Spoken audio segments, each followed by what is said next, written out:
नमस्कार साथियों, सभी को very good morning, Radhe Radhe. आप सभी प्यारे साथियों का स्वागत है आपके अपने चैनल साइंस फाइटर क्लासेज में। दोस्तों, आज की इस क्लास के माध्यम से हम दिल्ली पुलिस के लिए जनरल साइंस को एक बहुत ही बेहतरीन तरीके से एक नए अंदाज में पढ़ने वाले हैं। पीछे की क्लास में हमने पढ़ा परिसंचरण तंत्र के बारे में, और मानव परिसंचरण तंत्र को दो भागों में डिवाइड किया गया है।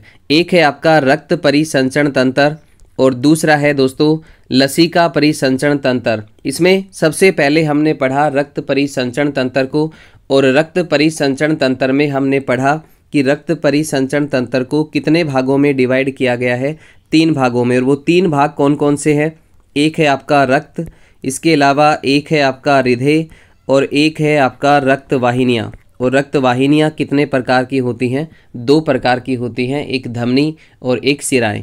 इसमें भी हमने सबसे पहले रक्त को पढ़ा, और हमने पढ़ा कि रक्त को कितने भागों में डिवाइड किया गया है?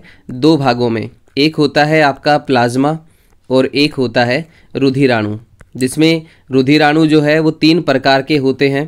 एक है आपका आरबीसी, एक है डब्ल्यूबीसी और एक है प्लेटलेट्स, जिसमें से आरबीसी के बारे में हम पीछे की क्लास में डिस्कस कर चुके हैं। आज की इस क्लास के माध्यम से हम पढ़ेंगे डब्ल्यूबीसी। तो आप यहाँ से नोट कर सकते हैं। डब्ल्यूबीसी की फुल फॉर्म की हम बात करें तो डब्ल्यूबीसी की फुल फॉर्म क्या होती है? वाइट ब्लड क्रपसेल्स, यानी कि श्वेत रक्त कणिकाएं। और हम ये डिस्कस कर चुके हैं कि इनको कणिकाएं क्यों कहते हैं, क्योंकि ऐसी कोशिकाएं जो किसी तरल में उपस्थित होती हैं, एक जगह फिक्स नहीं होती, स्थानांतरित होती रहती हैं, तो ऐसी कोशिकाओं को हम क्या कहेंगे? कणिकाएं कहेंगे। डब्ल्यूबीसी के साइंटिफिक नेम की बात करें, इसके वैज्ञानिक नाम की हम बात करें तो इनको क्या कहते हैं? ल्यूकोसाइट। काफ़ी बार एग्जाम में पूछा जाता है डब्ल्यूबीसी का साइंटिफिक नेम क्या होता है? ल्यूकोसाइट। और आरबीसी का हम पीछे की क्लास में डिस्कस कर चुके हैं। आरबीसी का साइंटिफिक नेम क्या होता है? एरिथ्रोसाइट। आरबीसी को क्या कहा जाता है? एरिथ्रोसाइट। और डब्ल्यूबीसी को क्या कहते हैं? ल्यूकोसाइट। दोस्तों, डब्ल्यूबीसी की हम बात करें तो डब्ल्यूबीसी 2 प्रकार की होती हैं। कौन कौन से प्रकार होते हैं डब्ल्यूबीसी के, उनको आप यहाँ से नोट कर सकते हैं। उनमें से एक है आपका अकणिका में श्वेत रुधिराणु। डब्ल्यूबीसी कितने प्रकार की होती हैं? 2 प्रकार की। एक होती है आपकी अकणिका में और दूसरी होती है कणिका में श्वेत रुधिराणु। इनको आप साथ साथ यहाँ से नोट कर सकते हैं।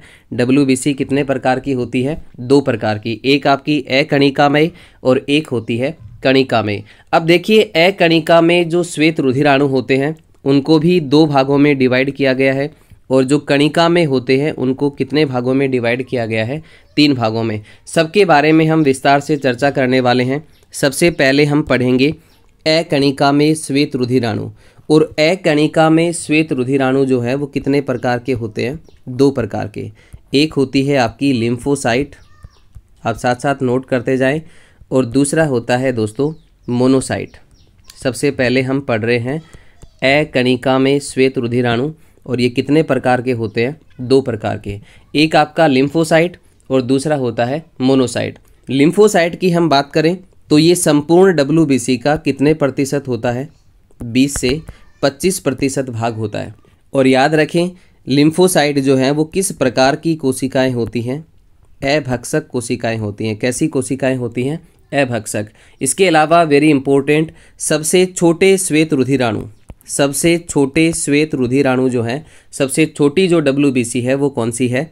लिम्फोसाइट। आप साथ साथ नोट करते जाएं, सबसे छोटी डब्ल्यूबीसी कौन सी होती है? लिम्फोसाइट होती है। आगे हम बात करें मोनोसाइट की, तो मोनोसाइट संपूर्ण डब्ल्यूबीसी का कितना प्रतिशत भाग होता है? 2 से 10%। और ये किस प्रकार की कोशिकाएं हैं? भक्षक कोशिकाएं हैं। किस प्रकार की कोशिकाएं हैं? मोनोसाइट भक्षक कोशिकाएं। जबकि याद रखें, मोनोसाइट जो होते हैं वो सबसे बड़े श्वेत रुधिराणु हैं। सबसे छोटे श्वेत रुधिराणु लिम्फोसाइट होते हैं, और सबसे बड़े श्वेत रुधिराणु कौन से होते हैं? मोनोसाइट होते हैं। आगे हम पढ़ेंगे कणिका में श्वेत रुधिराणु। आप साथ साथ नोट करते जाएं। और कणिका में श्वेत रुधिराणु कितने प्रकार के होते हैं? 3 प्रकार के। उनमें से पहला है आपका एसिडोफिल्स। पहला जो श्वेत रुधिराणु है वो कौन सा है? एसिडोफिल्स। काफ़ी बार एग्जाम में पूछे जाते हैं, आप साथ साथ नोट करते जाएं। दूसरा प्रकार है आपका कणिका में का, वो कौन सा है? बेसोफिल्स। दूसरा जो प्रकार है कणिका में का वो बेसोफिल्स। और तीसरा सबसे इम्पोर्टेंट है आपका न्यूट्रोफिल्स। न्यूट्रोफिल्स। तो कणिका में श्वेत रुधिराणु कितने प्रकार के होते हैं? 3 प्रकार के। एक आपका एसिडोफिल्स, एक आपका बेसोफिल्स और एक आपका न्यूट्रोफिल्स। एसिडोफिल्स की हम बात करें तो ये संपूर्ण WBC का कितना भाग होता है? 2 से 3% भाग होता है। और ये किस प्रकार की कोशिकाएं होती हैं? अभक्षक कोशिकाएं होती है। कैसी कोशिकाएं होती हैं? अभक्षक। आगे हम बात करें बेसोफिल्स की, तो बेसोफिल्स संपूर्ण WBC का कितना प्रतिशत भाग होता है? 0 से 1%। और ये भी किस प्रकार की कोशिकाएं हैं? अभक्षक कोशिकाएं हैं। बेसोफिल्स भी कैसी कोशिकाएं होती हैं? अभक्षक कोशिकाएं होती हैं। आगे सबसे इम्पोर्टेंट जो है, सबसे ज़्यादा क्वेश्चन जो पूछा जाता है वो किसका पूछा जाता है? न्यूट्रोफिल्स का, जो कि संपूर्ण WBC का कितना प्रतिशत भाग होता है? 60 से 65% भाग जो है वो किसका बना होता है? न्यूट्रोफिल्स कोशिकाओं का बना होता है। ये क्वेश्चन काफ़ी बार पूछा गया है कि WBC का सर्वाधिक भाग जो होता है वो किस प्रकार की कोशिकाओं का बना होता है? न्यूट्रोफिल्स का बना होता है। याद रखिए दोस्तों, किसका बना होता है? न्यूट्रोफिल्स का। और कितना भाग है? 60 से 65%। और ये किस प्रकार की कोशिकाएं हैं? ये भी आप यहाँ से नोट कर सकते हैं। न्यूट्रोफिल्स किस प्रकार की कोशिकाएं हैं? भक्षक कोशिकाएं हैं। इस प्रकार से WBC के बारे में हमने विस्तार से पढ़ा कि WBC कितने प्रकार की होती है? 2 प्रकार की। कौन कौन सी? एक आपकी अकणिका में श्वेत रुधिराणु और दूसरा होता है कणिका में श्वेत रुधिराणु। इनमें से अकणिका में श्वेत रुधिराणु 2 प्रकार के होते हैं। एक आपका लिम्फोसाइट और एक आपका मोनोसाइट। और इनमें भी इम्पोर्टेंट क्या है? लिम्फोसाइट सबसे छोटे श्वेत रुधिराणु हैं और मोनोसाइट सबसे बड़े श्वेत रुधिराणु हैं। आगे हम बात करें कणिका में श्वेत रुधिराणु की, तो कणिका में श्वेत रुधिराणु कितने प्रकार के होते हैं? 3 प्रकार के। एसिडोफिल्स, दूसरा होता है बेसोफिल्स, तीसरा होता है न्यूट्रोफिल्स। और इनमें सबसे ज़्यादा इम्पोर्टेंट जो है वो कौन सा है? आपका न्यूट्रोफिल्स। क्योंकि न्यूट्रोफिल्स संपूर्ण WBC का कितना भाग होता है? 60 से 65%। इसका मतलब आप यहाँ से नोट कर सकते हैं, WBC का सर्वाधिक भाग जो होता है वो किस प्रकार की कोशिकाओं का बना होता है? न्यूट्रोफिल्स का। किसका बना होता है? न्यूट्रोफिल्स का। और ये न्यूट्रोफिल्स जो हैं वो किस प्रकार की कोशिकाएं होती हैं? भक्षक कोशिकाएं होती हैं, रोगाणुओं से लड़ने में सहायता करती हैं। आगे हम बात करें WBC के साइंटिफिक नेम की, तो अभी हमने डिस्कस किया WBC का जो वैज्ञानिक नाम होता है वो क्या होता है? ल्यूकोसाइट। क्या कहा जाता है इनको? ल्यूकोसाइट कहा जाता है। इनका जो मुख्य कार्य होता है वो क्या होता है? रोगाणुओं से रक्षा करना। रोगाणुओं से रक्षा कौन करता है मानव शरीर में? WBC। तो इस प्रकार से WBC का मुख्य कार्य क्या हो गया? रोगाणुओं से रक्षा करना। इसी कारण से इसे मानव शरीर का क्या कहा जाता है? प्रतिरक्षा तंत्र। मानव शरीर का प्रतिरक्षा तंत्र या फिर इम्यून सिस्टम किसे कहा जाता है? WBC को। WBC के निर्माण की हम बात करें तो WBC का जो निर्माण है वो कहाँ पे होता है? अस्थि मज्जा में। WBC का निर्माण कहाँ पे होता है? अस्थि मज्जा, जिसे हम क्या कहते हैं? Bone marrow. इनका निर्माण कहाँ पे होता है? अस्थि मज्जा में। और इनके जीवन काल की हम बात करें तो कितने दिन तक जिंदा रहती हैं ये? 2 से 4 दिन। इनका जीवन काल क्या होता है? 2 से 4 दिन। इनके मृत्यु की हम बात करें तो इनकी मृत्यु कहाँ पे होती है?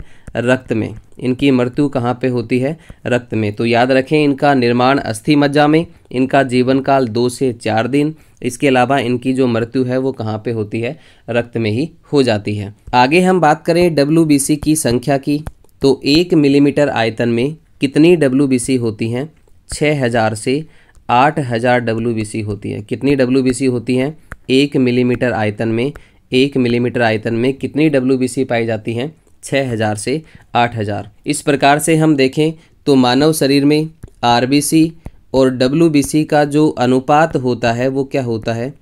600:1 होता है। मानव शरीर में RBC और WBC का जो अनुपात है वो क्या होता है? 600:1 होता है। आगे हम बात करें इनके आकार की, तो WBC का जो आकार है वो कैसा होता है? गोल होता है। WBC का आकार कैसा होता है? गोल होता है। इसके अलावा इनमें केंद्रक उपस्थित होता है। WBC में केंद्रक पाया जाता है। और याद रखें, हीमोग्लोबिन की अनुपस्थिति के कारण WBC कैसी होती हैं, रंगहीन होती हैं। इसके अलावा आप नोट कर सकते हैं WBC के अनियंत्रित होने से कौन सा रोग होता है, ब्लड कैंसर। कौन सा रोग होता है दोस्तों, ब्लड कैंसर, जिसको हम क्या कहते हैं, ल्यूकेमिया। ब्लड कैंसर को क्या कहा जाता है, ल्यूकेमिया। तो ल्यूकेमिया कब होता है, WBC के अनियंत्रित होने से कौन सा रोग होता है, ल्यूकेमिया। इसके अलावा एड्स रोग जो होता है, एड्स रोग में मानव शरीर का कौन सा अंग प्रभावित होता है, WBC प्रभावित होती हैं। इस प्रकार से WBC के बारे में हमने विस्तार से पढ़ा। अगले रुधिराणु हैं ब्लड प्लेटलेट्स, जिनको हम कहते हैं रक्त बिंबाणु।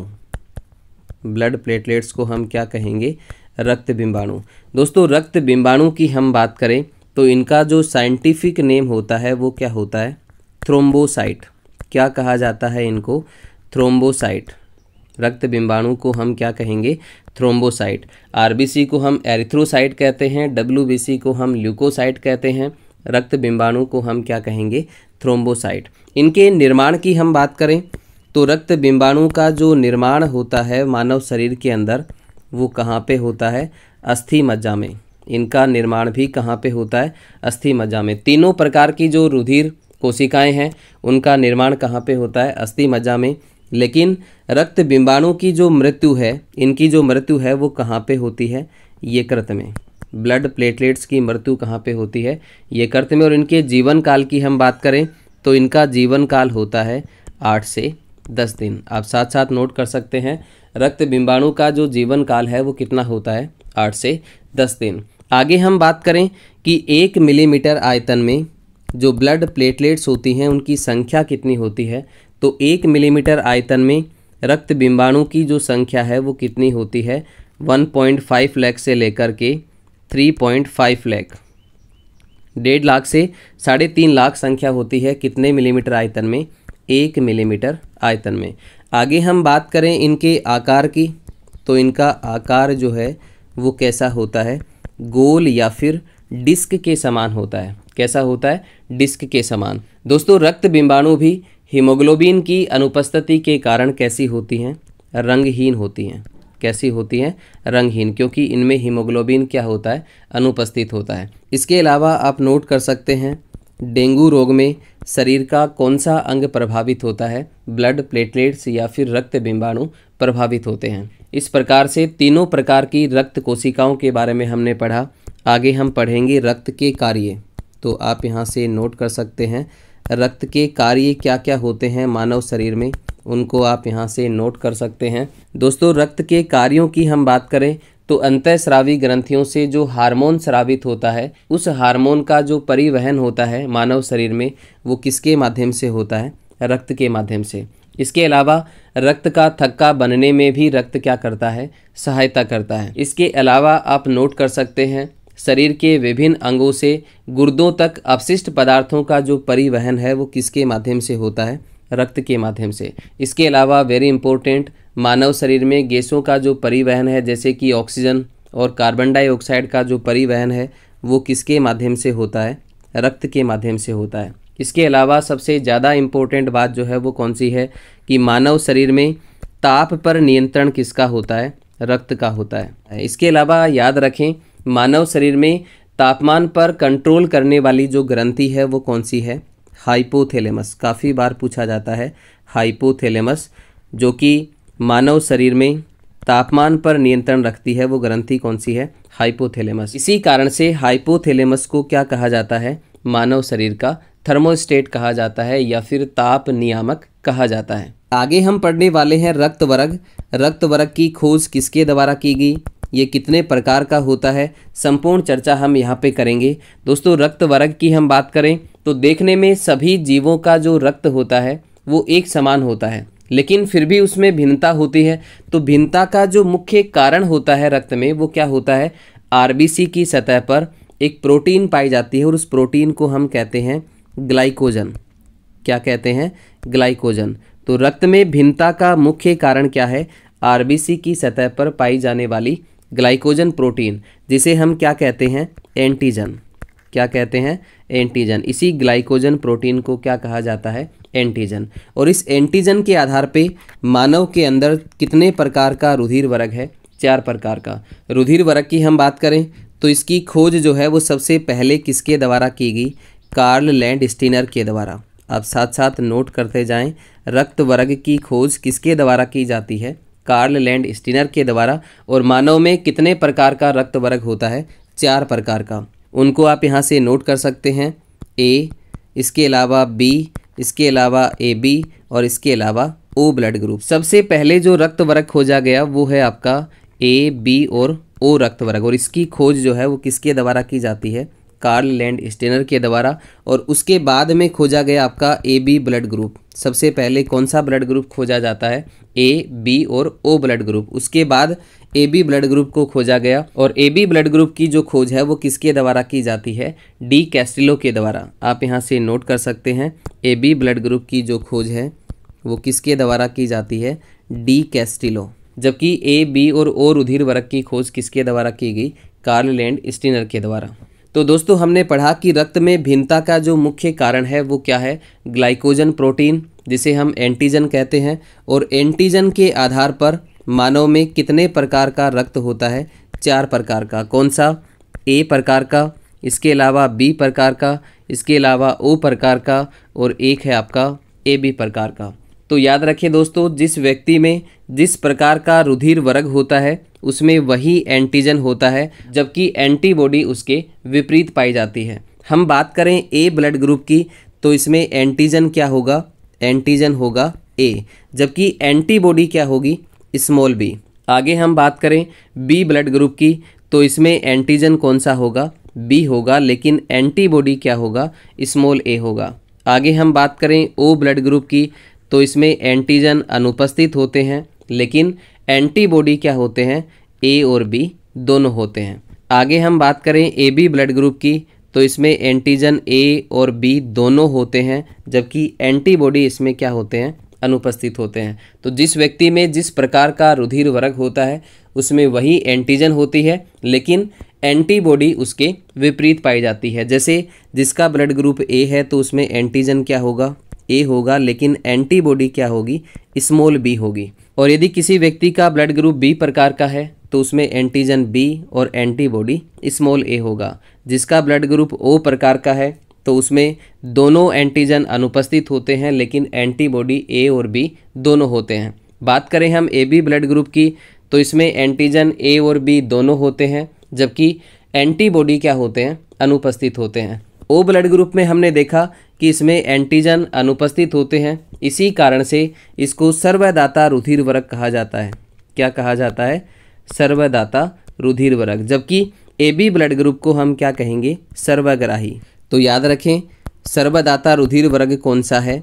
ओ ब्लड ग्रुप को हम क्या कहते हैं? सर्वदाता। और सर्वग्राही की हम बात करें, जो सबसे रक्त ले सकता है, वो ब्लड ग्रुप कौन सा है? आपका ए बी। तो ए बी ब्लड ग्रुप को, ए बी रक्त वर्ग को सर्वग्राही और ओ रक्त वर्ग को क्या कहते हैं? सर्वदाता रक्त वर्ग कहा जाता है। इस प्रकार से ए रक्त वर्ग वाले व्यक्ति का जो रक्त है वो किसको दिया जा सकता है? ए रक्त वर्ग वाले व्यक्ति को। इसके अलावा जिसका ब्लड जो है वो ए बी प्रकार का है उसको भी ये ब्लड दिया जा सकता है। लेकिन यदि किसी व्यक्ति को गलत प्रकार का रुधिर दे दिया जाए, मान लीजिए ए रक्त वर्ग वाले व्यक्ति का जो रक्त है वो किसको दे दिया जाता है?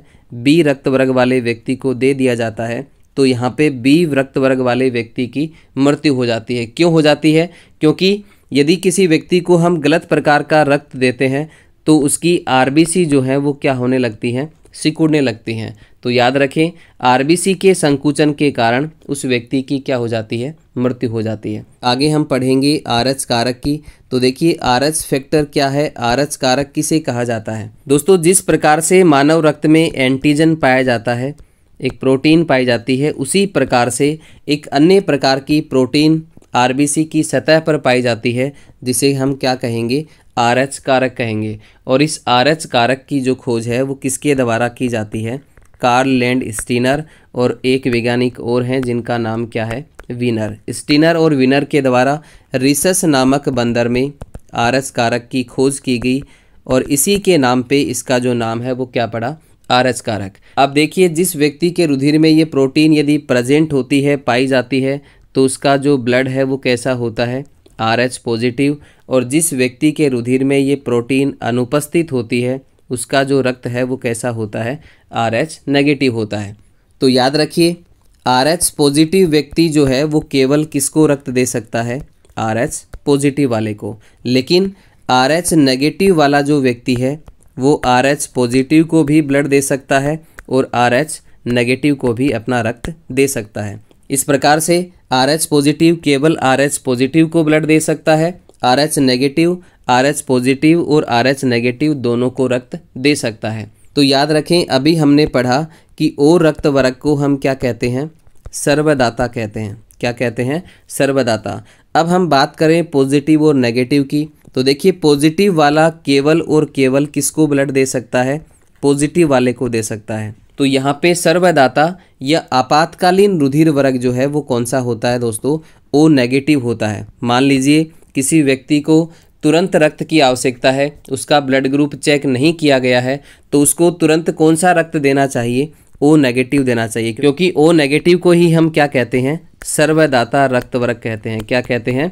सर्वदाता, या फिर इसी को कहा जाता है आपातकालीन रुधिर वर्ग।